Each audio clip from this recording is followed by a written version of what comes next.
Minute 5 with breaking news, and it is good news. Baseball is back. The players today voting to accept the most recent proposal from owners, and that, of course, ends the 99-day lockout, and it clears the way for a full 162-game regular season.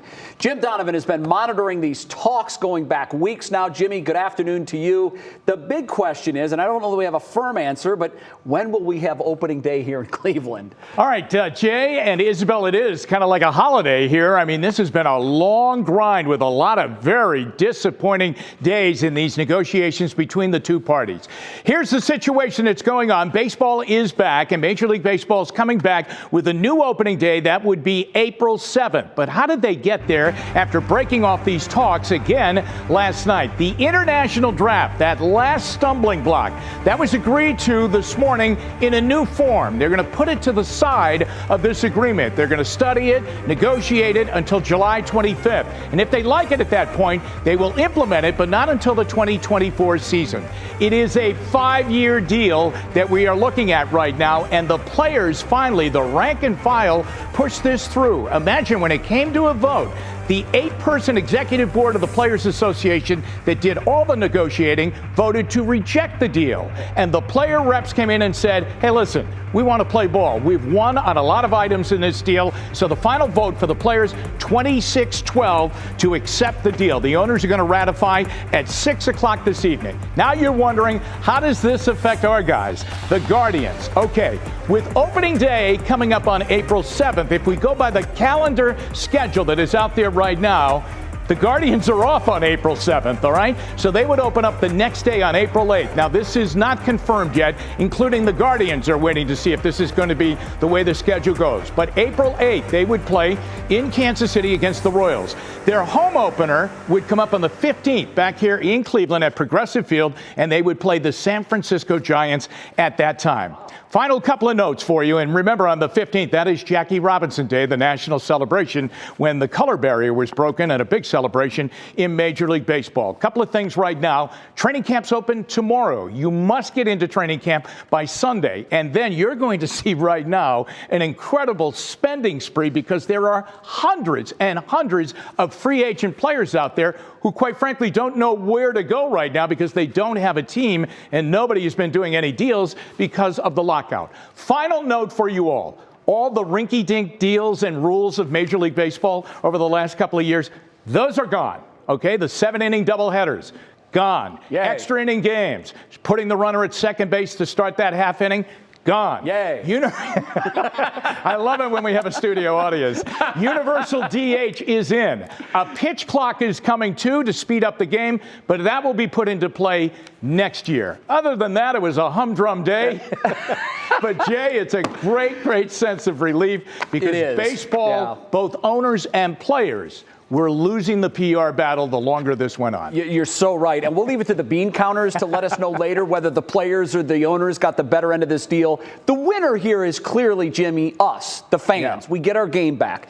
You mentioned the free agent period, and it's expected that over the next 48 hours or so, because deals can start tonight, it will be the most frenetic period in the history of professional sports. Hundreds of contracts will be done. The Indians, as we know, took on a new minority owner in the offseason. The Guardians, I'm sorry. That habit's going to take a while for me. It's expected that the Indians are going to be buyers, right? I mean, they were dead last in payroll last year. The thinking is, the hope is, they're going to spend some money. Well, they have to. I mean, they really do. They have to go out and spend some money, and they put themselves in a position, and I think they would have spent money if we were under a normal situation and the CBA was already flowing along, but we're not there, and now you're right. They're going to have to go in. They're going to have to spend some money. How much are they going to spend is always in a great deal of question, and what the formula will be because of that new minority owner coming into the fray to join the Dolan ownership, that will be interesting to see. I mean, welcome to the ownership. Now, open up your checkbook and help us get some talent in here. It's an expensive game, and he's soon to find out. All right, Jimmy, play ball. It's back. Thank you very much. We'll see you with more at 6 o'clock. Switching gears here tonight, the pain of prices hits new levels. Inflation rose 7.9% in February over last year, pushing inflation to its highest levels in 40 years.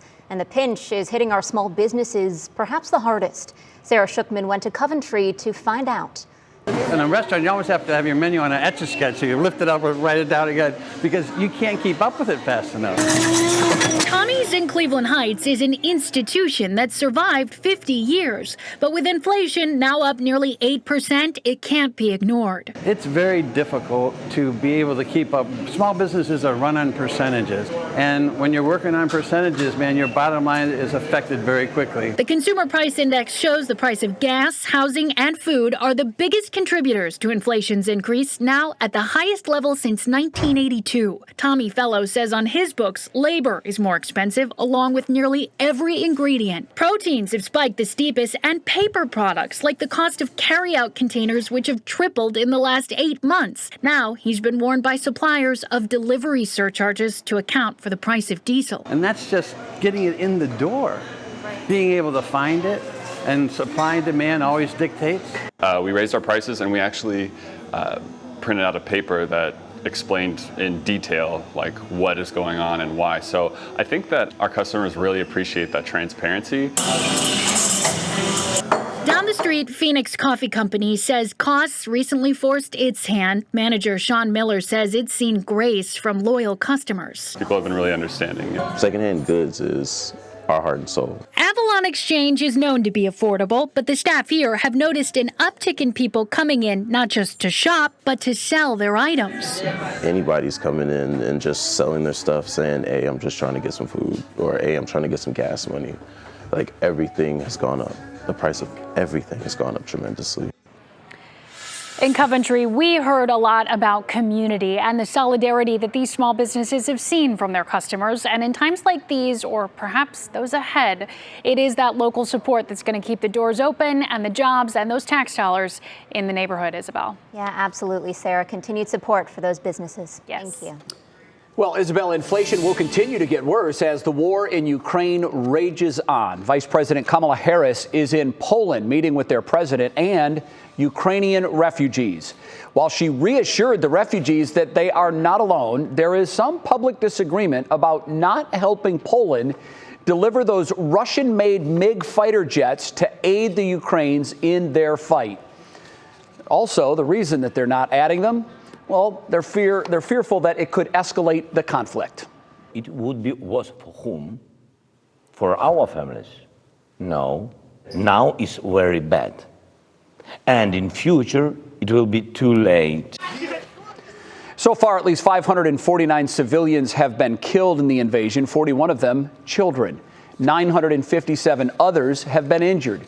Russia's diplomat Sergei Lavrov even denied today that his country's military has targeted civilians in the bombing, claiming the maternity and children's hospital we saw video of yesterday that was destroyed was actually a military installation. The most recent attempt to reach a broad ceasefire agreement broke down today. Meantime, here at home, U.S. intelligence officials are warning that Russia could be planning a chemical or biological weapons attack in Ukraine. Now on your feed at 5, Nela Park has been home to GE Lighting for more than a century. But now the property is in the process of being sold to a Milwaukee-based company in a deal that is expected to close at the end of the month. Brandon Simmons is live at Nela Park now with details on what this all means for the future of the company and East Cleveland. Brandon. Yeah, hi, Isabel. Yeah, we all know Nela Park is one of the most historic landmarks here in our region. In fact, it's the home to many of the lighting innovations that the country and world has seen over the last century. When you think GE Lighting, you think Nela Park. But over the last few years, we know the company has become more lean. The company now employing only 250 employees who work here at this site that spans more than 90 acres. And at one point, there used to be about 2,000 people that would come here daily. Now some of the buildings sit completely empty. So GE Lighting is selling the property to Phoenix investors. They'll be tasked with managing the property and also finding additional tenants who are willing to join GE Lighting at this historic site. We're committed to Nela Park. We plan to be here and sign a long-term lease with Phoenix afterwards. We're not going anywhere, and we're committed to East Cleveland. And we know that the holiday lights is a big, big draw for the city of East Cleveland, and we're thrilled to continue that great tradition. And that's the great news for a lot of people. A lot of people excited about the holiday lighting, so you'll be glad to know that it is here to stay. It's a tradition that has happened for the last 97 years, and as of now, it's not going away anytime soon. Now, it's also great news for East Cleveland because we know GE Lighting plays a big role in the city's tax base, also supporting community engagement events, as we just talked about. And obviously, as this deal goes through, bringing in more tenants, that could also mean a positive impact for East Cleveland. So really, this is just a win-win situation for everybody involved as of now, Isabel. Yeah, excited to see what this deal means for that East Cleveland community. Thank you, Brandon. All right, next on What's New, daylight saving time is upon us. It's almost time to spring forward. But could the hour transition actually have an effect on your health? Monica Robbins is breaking it down. Also, you might remember him from the movie Semi-Pro, but Jackie Moon is back. The latest on the old school star's trip to the Chase Center in LA. Matt, are we in for more snow?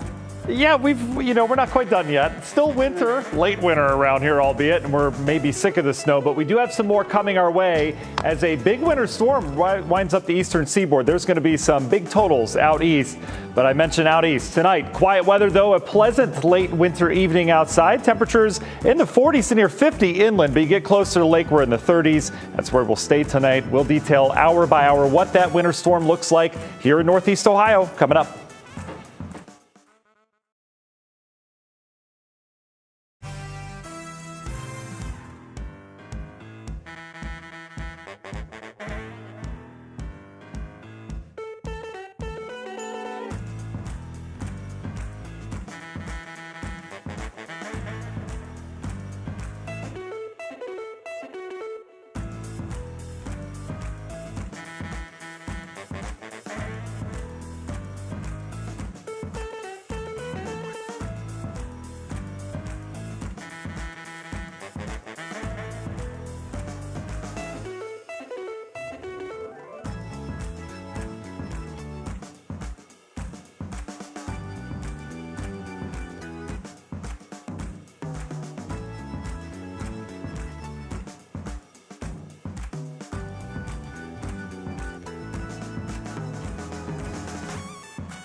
Welcome back to What's New. Don't forget that the time changes this weekend. We go back to daylight savings time. It happens in the early morning hours of late Saturday night, early Sunday morning, but it still costs you because we lose an hour of sleep in the springtime. And to actually help raise awareness to what a difficult thing this is, the sleep problem, World Sleep Day is next week. It's March 18th because some 70 million Americans already suffer from sleep deprivation.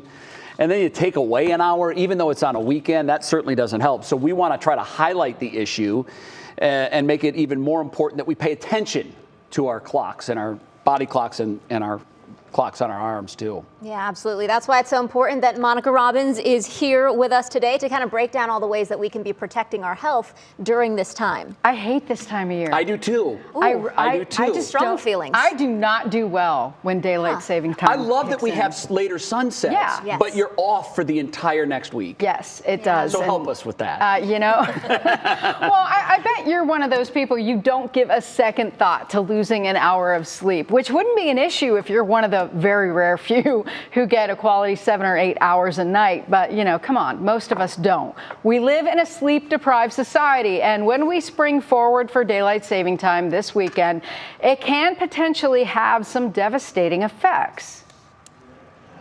And most human beings, when they get pretty sleepy and sleep deprived, we lose our ability to really recognize signs of significant sleepiness. And that can get us into trouble, not only behind the wheel, but on the job and in relationships and that kind of thing.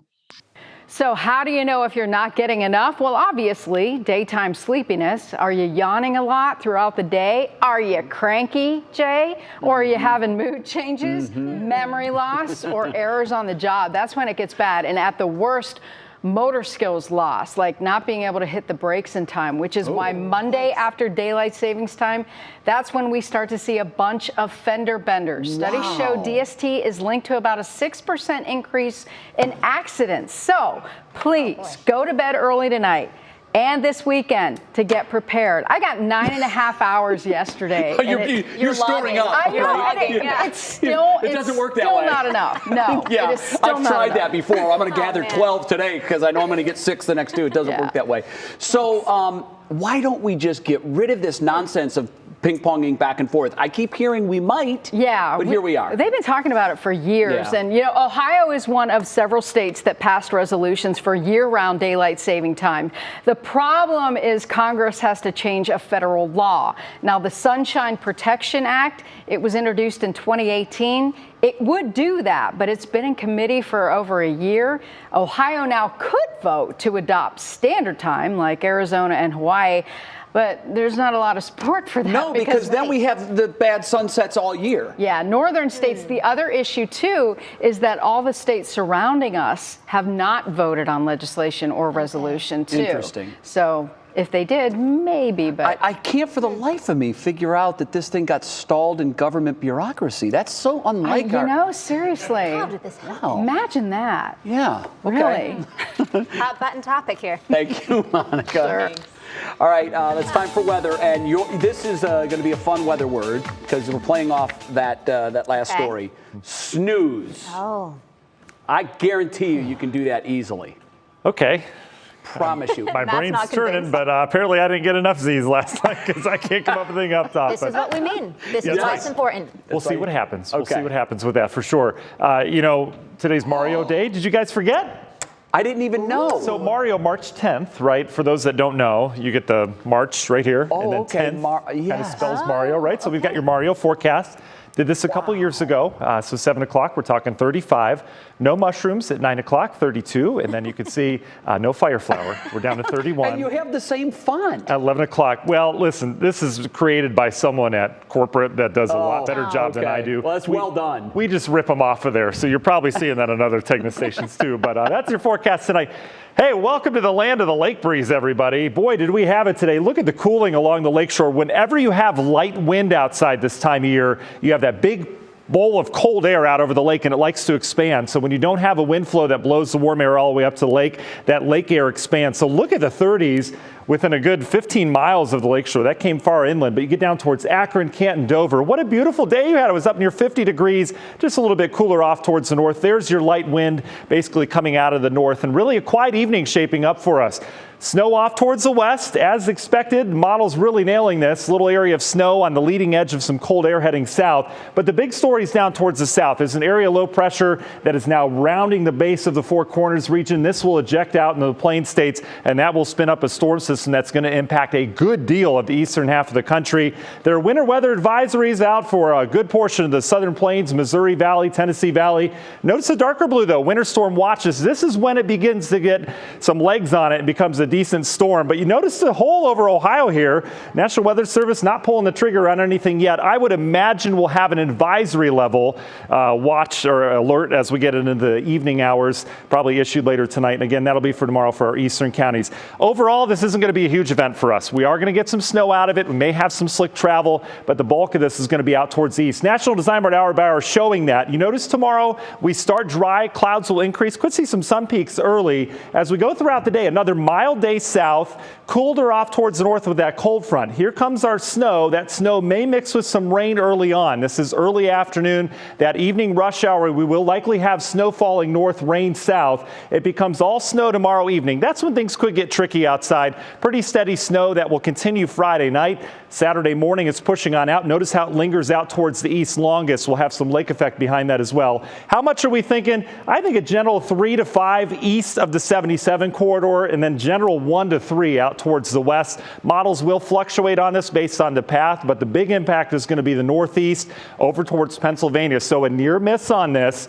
We certainly can't snooze on this storm, as it does look to be pretty impactful. You could see Friday afternoon that rain changes to snow, and then we're dealing with snow tomorrow night. Union Home Mortgage 7-day forecast, cold and blustery on Saturday. But then look at the bounce back. Guys, how's 65 sound for St. Patty's Day? Yes! Take it. Nice warm up next week. Yes, beautiful. Wonderful. Thanks, Matt. And I liked the high kick, too. Nice flexibility.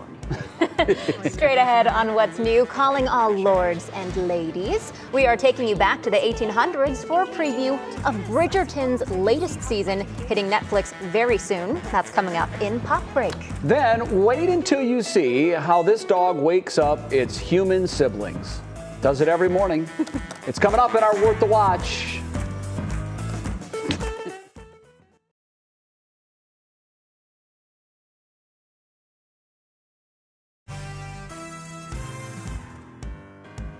Hey Matt, we are at the turntable again today talking Bridgerton and Jackie Moo.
Welcome back to What's New. I'm super excited about this edition of Pop Break. Star Wars fans are going to love it. Bridgerton fans are going to love it. And even Will Ferrell fans have a lot to be excited about. Yeah, we've got a little bit of something for everyone today. So our Kara Cotton explains why in today's Pop Break. Hey, Kara. Hi, Jay and Isabel. We've certainly got everybody covered today. But up first, Star Wars fans. We're headed into a galaxy far, far away.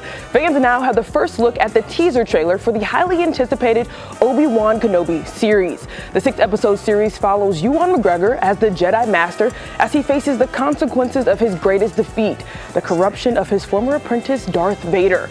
While you don't see Darth in the nearly 2-minute trailer, his presence is certainly felt. Obi-Wan Kenobi is set to stream on Disney Plus May 25th. And if period dramas are more your speed, we've got plenty of tea in the new full-length trailer for season 2 of Bridgerton. The trailer follows the eldest Bridgerton boy, Anthony, as he tries to find true love, but he finds himself caught between two sisters, Edwina and Kate. Who will he choose to uphold his family's name? We'll just have to watch and find out.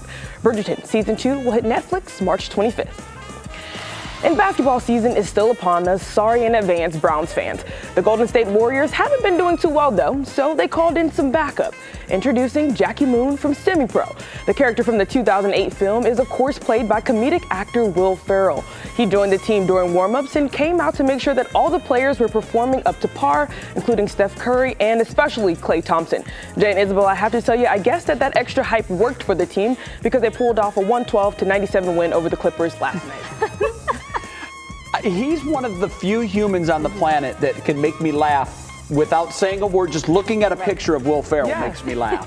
He embodies all of his characters perfectly. Like, he can do no wrong. He owns it. So good. Yeah. So good. Jackie Moon, getting up there in age. Yeah, that's a throwback. No question. Thanks, Key. Sure thing. All right, let's call today's Worth the Watch. A rude awakening. The mother of this household says that her kids insist that she use the dog as their alarm clock every day. This isn't the way I'd like to be woken up every day, but check it out. I mean, it is full on time to get up.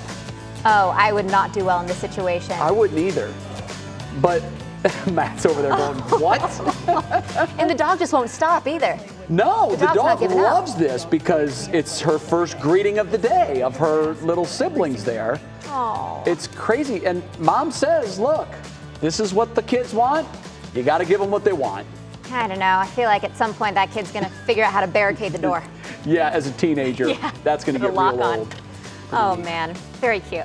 All right. Well, in the next half hour of What's New, it is almost time to play ball. What we know about the deal between MLB owners and players, and what you are saying about the deal, too. Then they're back. We have all the details about the Buzzards' return to Hinckley. And it's a project anybody can master. We are going to take a look at another Jay DIY adventure, and it's super simple. It is. I promise.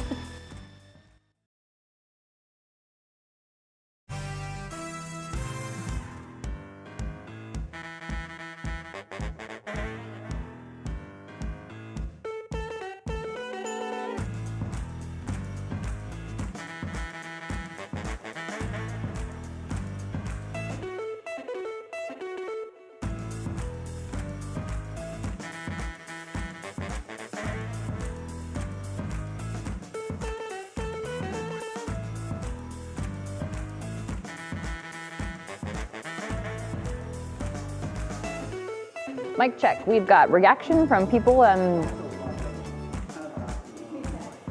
Oh. Okay, great.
And now, live from WKYC Studios, this is What's New.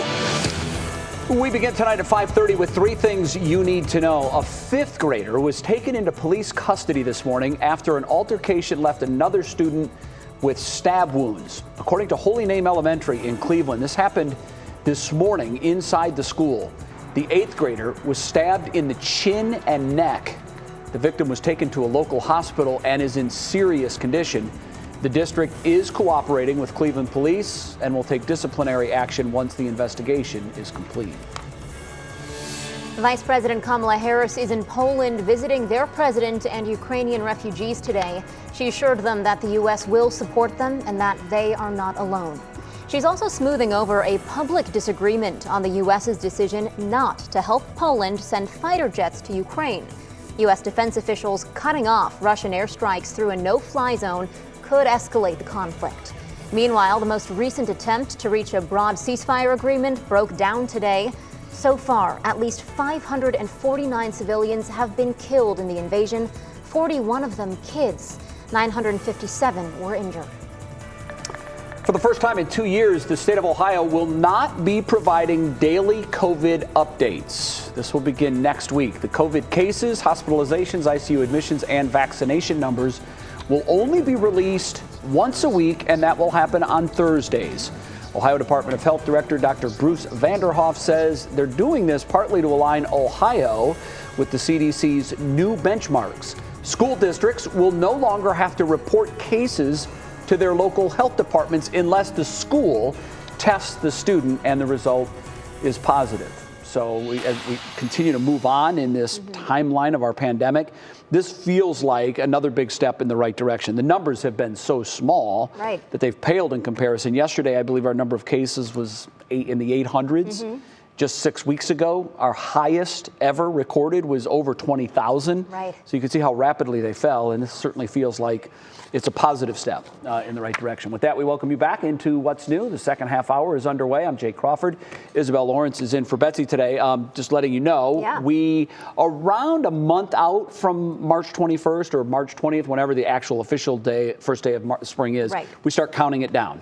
And we get everybody in the mood by sharing beautiful pictures. Oh, I love this. And this one is one I actually snapped. Okay, let's see. I took this in my backyard a couple of years ago, and it's to me, spring is the favorite time of year because everything is so colorful. Like in the short weeks after the bloom, it gets kind of boring. It just turns green, but boy, there is that stretch in early May where everything is going nuts, and I just love all the color and all the beauty. It's eye candy. Yeah, I didn't know 10 you days lived, away. You lived in the secret garden there, Jay. I didn't know that. You know, I try to make my yard look as much like the Masters as I can. Oh, that's why. I am. It's another reason that my favorite time of the year is in April, because the Masters for me is the most beautiful corner on the planet during that week. They just it's manicured impeccably. And I've got resumes in to the groundskeepers there. If an opening ever comes up, they know of me. They know I'm ready to go, but so far they haven't called. Yeah, maybe your first cut isn't quite up to snuff. That's exactly right. Yeah, there's a lot of other things that I'm running a little low on, but that's we can't wait. 10 days away. All right, our top talker, and this is a sign of spring. Baseball is back. Players Union today voting to accept the owner's most recent deal. And that is great news because just a couple of days ago, I felt like things were going in the wrong direction. That, the owners were upset at the players because their most recent proposal actually took a step backwards. They were actually asking for more, not less. That's not the way negotiations typically work. But they worked things out. We're glad they did. Cooler heads prevailed. And really, Isabel, in the end, the fans, no harm, no foul, because things are going to be shifted a little bit, but we're going to get 162 games, and that's really all the fans care about. I know some love to go to Arizona and Florida to take in spring training, but for the most part, we want to sit in the stadium, and we want to watch our team, and we want to have that refuge that is America's pastime. And it's back, and I'm thrilled about it. I'm thrilled. I wish you could all feel the energy here at this desk right now, because could you hear me scream when the vote was? I couldn't maintain my calm and professionalism. I was extremely excited about this. Now, the Guardians are in a position, Isabel, where they were 30th out of 30 teams last year in payroll. So they've got a lot of work to do. I would expect, I would hope, and the fan base is expecting, that you're going to see a lot of money spent by this franchise in the next 48 hours, because there are several hundred unsigned free agents, because the lockout has gone on for almost 100 days. This was day 99. Right. So that means the business of baseball has stopped. And the offseason is when players sign free agent contracts and teams make moves to improve. Well, none of that was going on. So in the next 48 hours, the flurry of deals is going to be like, we've never seen anything like it. Right. There will be hundreds of millions of dollars worth of contracts signed. And I'm hoping that the Guardians spend dozens and dozens of dollars. I think so. Because they're going to need to. A couple zeros tacked on might help there. That'd be great. Yeah, a few of them. That would be wonderful. So I hope that's the case. I do. We will see. It'll keep Jim Donovan certainly very busy. He's going to be hopping over the next couple of days for sure. Yeah. Yeah, but that's not the only thing that we're tracking either here. Our digital anchor Stephanie Haney joins us now. And Stephanie, what are the fans saying about all this online? Oh, you know, everyone is so excited about this, Isabel and Jay. I'm waiting for those deals to come in. Baseball Twitter is going to be a good place to be, you guys. But you know, yes, there is that excitement. But the entire lockout, too, and the negotiations process has left a bit of a bad taste in some people's mouths. So let's start there, get that out of the way. Many people viewed this as a battle between billionaire owners and millionaire players, and now some are wondering what any agreement might do to prices to get into the stadiums. That's something a lot of people already have a tough time affording. But of course, this is good news for people who work at places like Progressive Field. The MLB Players Union had started a fund to help pay some lost wages, but you know that only goes so far and that only lasts so long. People like Jodie Collier, whose Facebook cover photo shows her having some of those game nachos, very excited to get back in there and see everyone, something she's super excited about. And those diehard fans are very excited to see the end in sight here, like AJ Heller. He'll be doing a little traveling to catch a game or two. Lots of people are excited to be able to plan those trips to games near and far, you know, whether you're coming up from the south, you know, from Canton or something and getting here to Cleveland. So yes, some people fed up, lots of people very excited. We're going to see what the Guardians are going to look like, both on the rosters and in the stadium. That's coming up to a little more peek at what's going on in the stadium. All right. You know, one thing that's going to be interesting to see is attendance figures, because Stephanie, Isabel, your dollar this year is only worth 92 cents. Because that's the power of inflation. Yeah. There's an 8% increase, so our money isn't going as far. Everybody's money. And the first thing to go is the entertainment budget for most families. So I don't know what impact that will have on the turnstiles. Time will tell. Stephanie, we'll see you soon. Thank you. Thanks, Steph. Straight ahead, get ready to get busy. My latest DIY project is very easy. I specifically chose this one because I would love for people to try it at home and then send me your photos of your finished project. It's super easy, Isabel. Oh yeah, excited to see that one, Jay. Awesome. And a big step for the Guardians today at Progressive Field. What went up at the ballpark today and clicking in Cleveland? But first, Matt's along. He's got our weather in a jiffy. Hi, Matt. Yeah, hey guys. In honor of Mario Day today, I thought we'd add another Mario graphic. And this is where we all need to go when the snow starts tomorrow evening. Into our castle. Go there as fast as you can. Stand there for a little bit, then we'll come out when the sun returns. We'll be back with that forecast next.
Welcome back on your Thursday evening. Matt, I so wish that I had a castle to retreat to.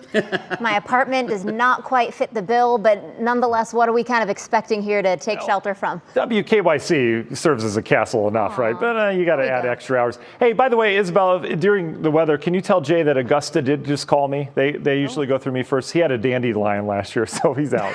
Slacking. Yeah, you're out, Jay. Sorry. True story. Right.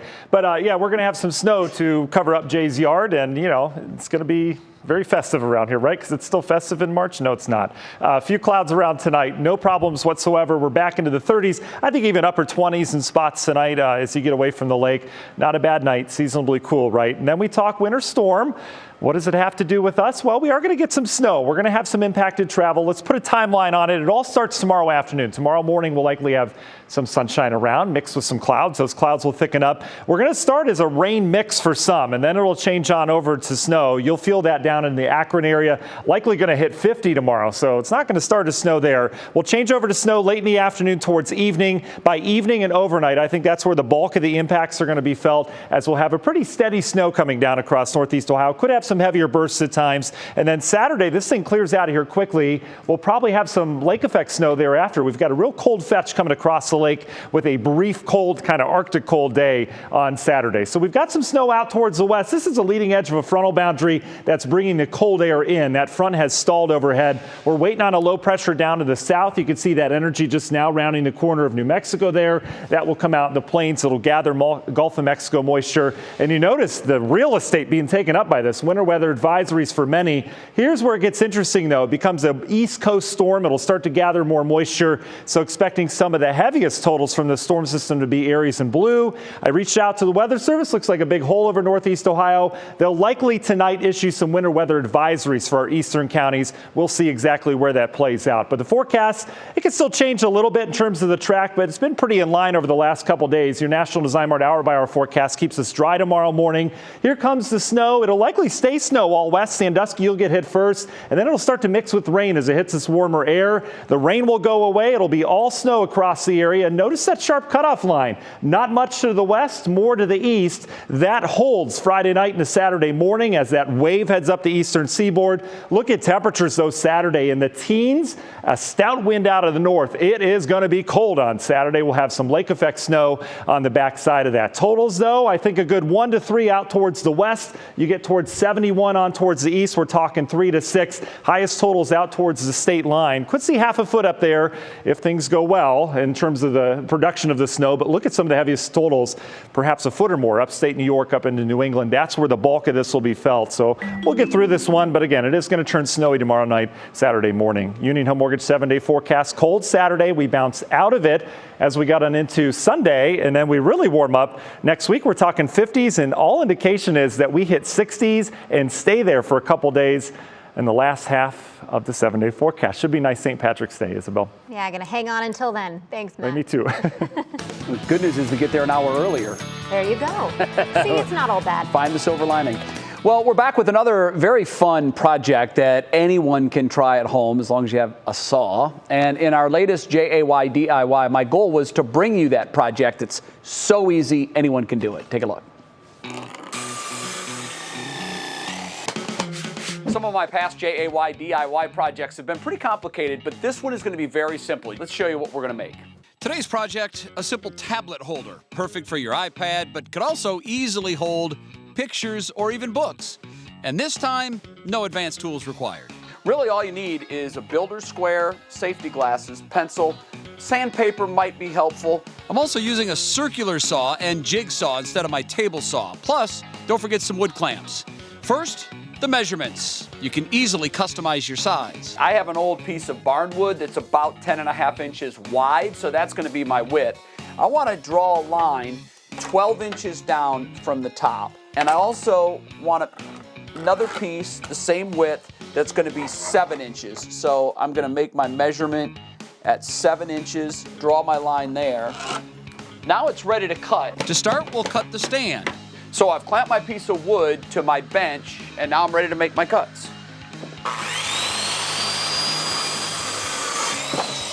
Okay, very easy, just 2 cuts. and I just need these 2 pieces of wood to make my stand. Next, mark your cuts for the jigsaw. And this is pretty simple, really. You're just going to go up from the bottom of the boards and mark 1 inch and 2 inches. And you're going to go halfway through the board. So in this case, my board is 10.5 inches wide. So my cut's going to be half of that, which would be 5 1/4. Now clamp your piece of wood down, and you're ready to cut out your lines. When you're done, if you want to clean up the edges, keep from getting splinters, particularly if you use an old piece of barn wood, you can just hit the edges, hit the corner sides a little bit. That'll knock down on any chances that you get splinters. Another option, you could use newer wood. You could even paint wood or stain it. I happen to prefer the old patinaed wood. I think it gives it a really cool, classic look. And then, let's put it together. You just take your 2 pieces, you interlock them, you set it down. You got either an iPad holder or, in this case, a picture holder. I'm going to use this one here to keep any bad juju out of my work shed. Representing Team Red all the way. Can't wait to see what you do with yours. Yeah, so that picture now is actually in my workshop. And Mo, my Team Blue teammate from our Olympic competitions, actually texted me today when she saw it, and she said, "Are you defecting? Why are you giving Team Red love?" And I said, "No, I was being fake nice."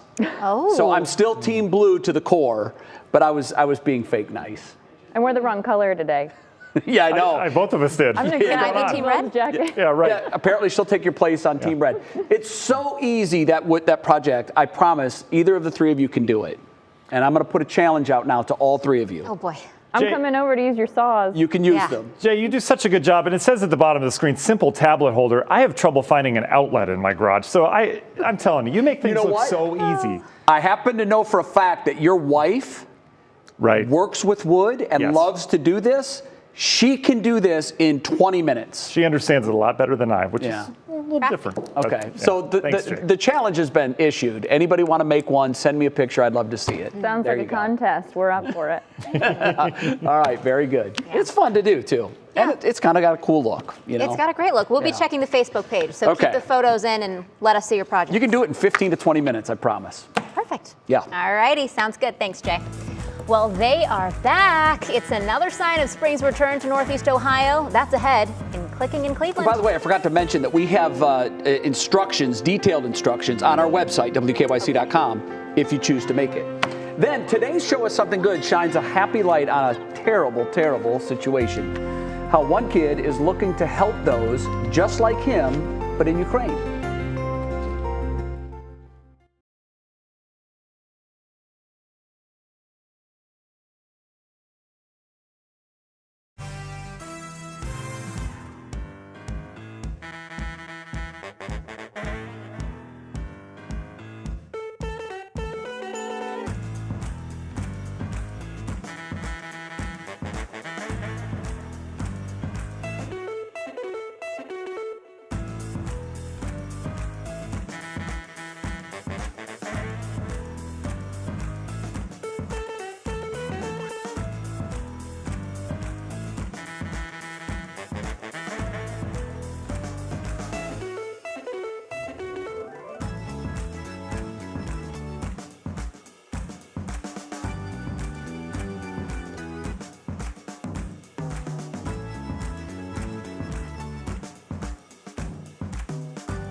Welcome back. We are taking a break from talking about power tools and crafting to see what's clicking in Cleveland.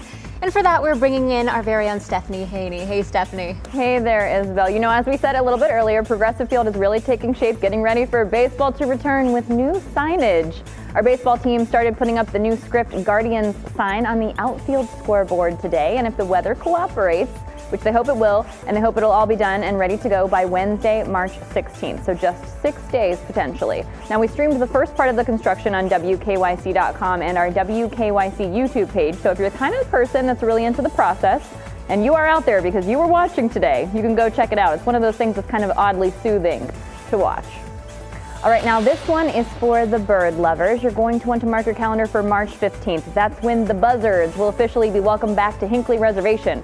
This annual tradition dates back to 1957, and this year it is on yet again for the 65th anniversary. The Cleveland Metro Park's official Buzzard spotter this year is Natalie Schroeder. She'll be at the Buzzard Roost at 8 a.m. on Tuesday. That's just off of State Road near West Drive at the Hinckley Reservation. Lots of fun things happening next weekend as well on March 20th to honor those Buzzards. Buzzards. I just want to see how many times I can say Buzzards in 30 seconds. You just broke the Guinness Book of World Records, so we'll get that off to them.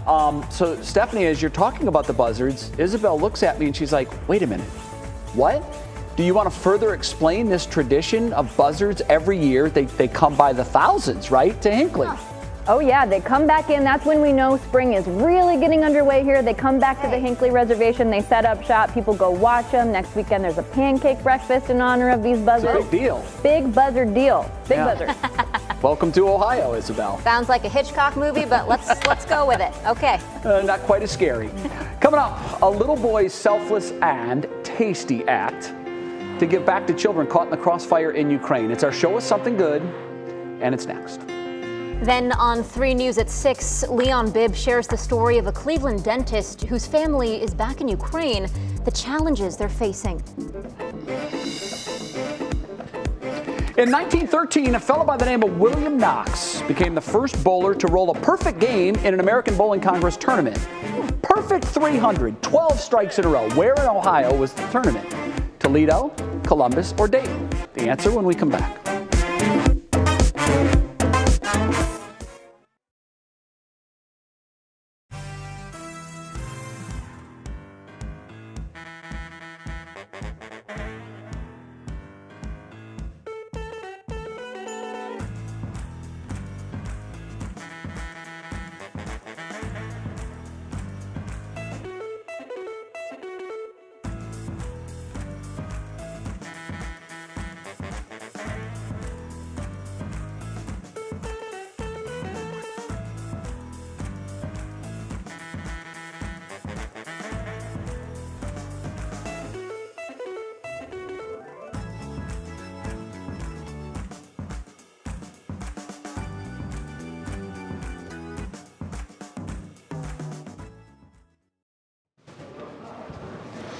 Hey, Al, testing 1 2 3 4. Testing 1 2 3 4 5 6.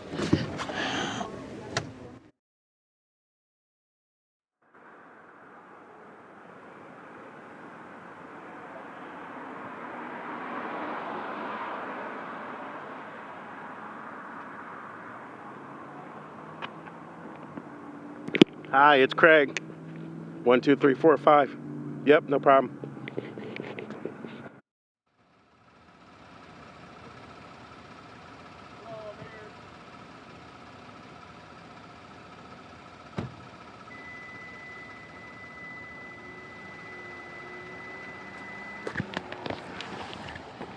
Hey, it's Brandon. Check 1 2 3 4 5 from Nela Park. We're here in East Cleveland. GE Lighting, selling the property to an investment firm.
Well, before the break, we asked you where the first bowler rolled that perfect 300 in an American Bowling Congress tournament. And it happened in Toledo, Ohio. So if you answered A, give yourself 5 stars out of petty cash. You win. That's all we can do today. That's all we got. Oh well. Well, today's Show Us Something Good comes from Pennsylvania. A young boy there set up a lemonade stand to raise money for kids suffering in Ukraine. This is so sweet. 10-year-old Jackson Henning and his friends sold lemonade and baked goods outside of his home. He raised a few $100s and will donate that money to UNICEF, the United Nations Children's Fund. This is so sweet. These kids working hard, creating posters, baking everything from scratch, and just trying to do something for fellow kids. I've said this before, the world might be a better place if they were in charge. I think you're right. You know, it's a shame what's going on over there, and there's a lot of pain and suffering, and it's nice to see that sometimes the kids are the ones that want to do the most to help. It's amazing. Well, we're out of time for this edition of What's New. We're back tomorrow at 5, and we hope to see you then. Yeah, 3 News at 6 starts right now. Now at 6, done deal. Breaking news, baseball is back. Players have now accepted the owner's latest proposal, ending the 99-day lockout. We now know when the first game will be. Jimmy Donovan will have the latest. Also, feeling the pinch. It's very difficult to be able to keep up. Small businesses are run on percentages. Inflation hits a 40-year high, and everyone is being hit by rising prices. How local businesses say this is affecting them. Reducing reports. We've hit a new mark in the pandemic, the latest from the Ohio Department of Health, and what it's saying about what's ahead. And under new ownership, Nela Park has been sold. We'll take a look at the future of the historic East Cleveland campus. Live from WKYC Studios, this is 3 News at 6. Hey, good evening. Thanks for joining us. I'm Russ Mitchell. And I'm Isabel Lawrence in for Laura. We begin tonight with some breaking news in baseball. And it is great news. Baseball is back. A deal was struck late this afternoon, and in just a matter of hours, players will begin reporting to spring training. A smiling Jimmy Donovan joined us now to explain. Hey, Jimmy. Hello, Russ and Isabel. And so on day number 99 of the Major League Baseball lockout, we are locked out no more. This afternoon, a tentative agreement has been reached between the two sides that went through one heck of a battle, didn't they? And we finally get a deal done. It's a 5-year deal that is in place. The last hurdle was cleared really this morning. The one that blew it up yesterday, and we could have had this done yesterday, the international draft. That was the last hurdle to get over, and they quasi-accepted that. Here's what they're going to do. They're going to accept it in principle. They're going to investigate it, negotiate more up until July 25th. So they'll put it to the side, but they'll accept the CBA as it is right now, and then they'll make a decision on the international draft. If they bring it into play, it would come into existence in 2024. All right, the vote and how we got there is very, very interesting. Imagine this, when it went to the players' side of the vote, the 8 people that did all of the negotiating, the executive board of the Players Association, all voted no to reject the deal. So the player reps step in and said, you know what, appreciate all your work, but we want to play ball, and they voted it through. The final vote for the acceptance on the players' side, 26-12 to take the agreement. We are waiting in a matter of moments for the owners to accept it, but that should be just a rubber stamp approval. What does this all mean for our guys, the Guardians, and when do we see Major League Baseball? Major League Baseball is setting an opening day now of April 7th. And as we go by the calendar, as it concerns the Guardian schedule, they don't play on April 7th, so they would presumably open up the next day, April 8th, on the road in Kansas City. When would they play here in Cleveland? That would be April 15th when they play the San Francisco Giants at Progressive Field. When do they show up to training camp? ASAP. Camps open up tomorrow, mandatory report date coming up on Sunday, and there is going to be a spree of spending right now because there are hundreds of free agents out there. We'll keep you updated a little bit later in sports. Oh, April 15th, the home opener, and Jackie Robinson Day. Absolutely, and that's important, Russ. Oh, yeah. All right, Jimmy. Thank you so much. See you later in sports.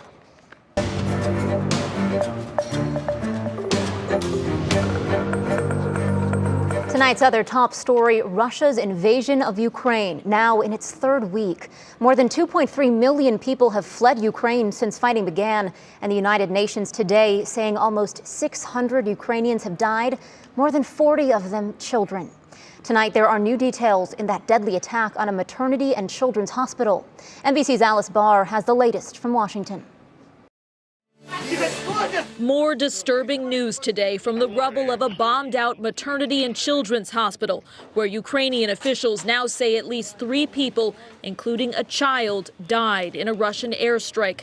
President Biden today condemning atrocities in Ukraine and supporting those fighting back. Ukraine will never be a victory for Putin. The heartbreaking hospital scene becoming ground zero for accusations of Russian war crimes. Absolutely, there should be an investigation, and we should all be watching. Vice President Kamala Harris in Poland meeting with Ukrainian refugees. We are here to support you. Also smoothing over a public disagreement about helping Poland deliver fighter jets to Ukraine. U.S. defense officials believe that, and Ukrainian President Volodymyr Zelensky's request to cut off Russian airstrikes through a no-fly zone risk escalating the conflict to something even worse. So it would be worse for whom? For our families? No, now is very bad. And in future, it will be too late. On Capitol Hill, U.S. intelligence officials warning that Russia may be planning a chemical or biological weapons attack in Ukraine, pointing to false accusations from Russia that could lay the groundwork for a cover-up. This is a classic move by the Russians. Russian President Vladimir Putin meeting with his cabinet today as his foreign minister failed to reach a ceasefire deal with his Ukrainian counterpart. Russia's Sergei Lavrov going so far as to deny Russia even invaded, while on the ground, Ukrainians face the grim reality of their homeland under assault. In Washington, Alice Barr, NBC News. Well, the U.S. House approved a nearly $14 billion spending bill in humanitarian and defense assistance for Ukraine. That now heads to the Senate. And out of the economy, it is not just gas prices. Inflation is soaring to an historic 40-year high. Sarah Schuckman spoke with owners of small businesses here today who are feeling the pinch. Hi, Sarah. Hi, Russ. Well, we walked down Coventry Road in Cleveland Heights, ducking in and out of the variety of small shops and eateries, and we kept hearing the same message over and over about the pain over prices. Small businesses up and down the block are feeling the effects of inflation, up 7.9% from a year ago and 0.8% in just a month, to the highest levels since 1982. Tommy's, of course, is an institution there with a 50-year history, but